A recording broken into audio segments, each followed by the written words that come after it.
kembali dengan saya, Panggulu Maju Sipahutar, dalam acara Pray Minutes bersama Pray Ministry Indonesia.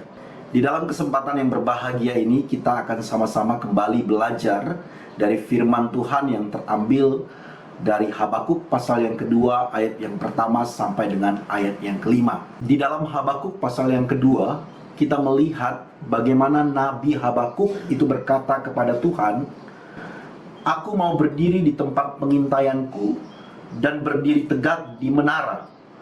Aku mau meninjau dan menantikan apa yang difirmankannya kepadaku dan apa yang akan dijawabnya atas pengaduanku."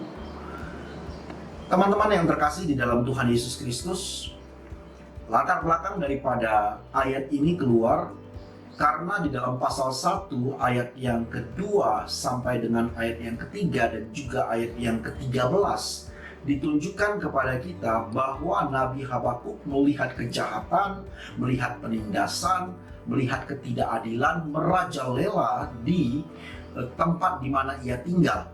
Dan bahkan Tuhan berfirman kepadanya bahwa bangsa Babel, bangsa yang lebih kejam daripada orang Israel itu harus Tuhan pakai untuk mendisiplinkan umatnya, untuk menyatakan penghukuman atas umatnya.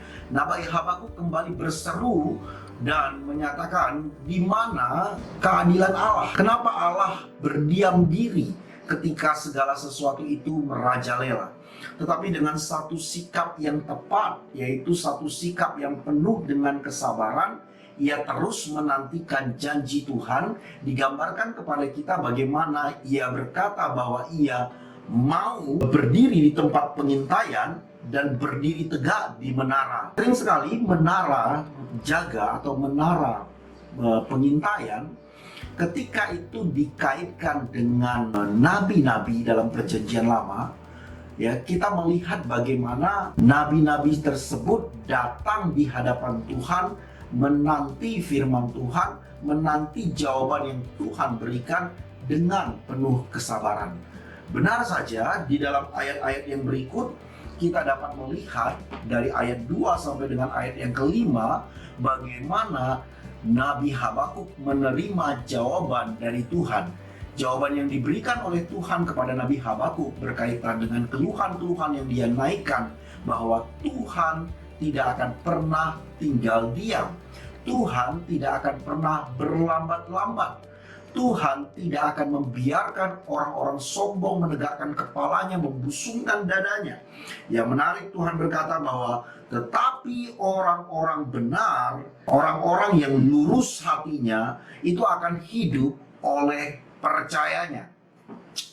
Rekan-rekan yang terkasih di dalam Tuhan Yesus Kristus, di dalam kehidupan kita, sering sekali ketika kita menemukan permasalahan hadir silih berganti, kita menemukan permasalahan tidak menemukan jawaban, tersedia ruang bagi misteri di dalamnya.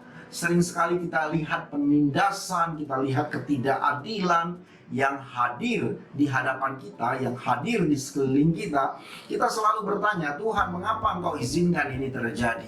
Tetapi dalam kesempatan kali ini saya mengajak setiap kita untuk kita membawa persoalan keadilan, membawa persoalan kok Allah sepertinya diam, tidak berbuat apa-apa ketika penindasan merajalela, ketidakadilan hidup merajalela. Mari kita datang sama Tuhan dan kita dengan penuh kesabaran menantikan apa yang Tuhan hendak sampaikan kepada kita. Mungkin teman-teman berkata di dalam hati bahwa bagaimana mungkin kita bisa sabar? Harus berapa lama kita bisa sabar? Di dalam kesempatan kita hidup dalam kesabaran menantikan janji Tuhan, Alkitab berkata kepada kita, orang yang benar itu akan hidup karena percayanya. Kenapa dikatakan orang yang benar itu akan hidup karena percayanya? Kita mempercayai Allah, kita mempercayai firman Allah. Ketika firman Allah berkata kepada Nabi Habakuk bahwa dia tidak akan berlambat-lambat. Teman-teman ingatlah bahwa Allah itu tidak pernah kompromi dengan dosa. Allah itu tidak membiarkan ketidakadilan berdiri tegak di hadapannya. Dia Allah yang suci, Dia Allah yang kudus. Dia akan menyatakan keadilannya tepat pada waktunya. Sebagai anak-anak Tuhan, sebagai orang-orang yang dibenarkan di dalam kehidupan yang kita jalani, mari kita sama-sama bersabar di dalam penantian kita, menanti jawaban Tuhan, menanti kehendak Tuhan dinyatakan di dalam hidup yang kita jalani. Tuhan Yesus memberkati setiap kita. Amin.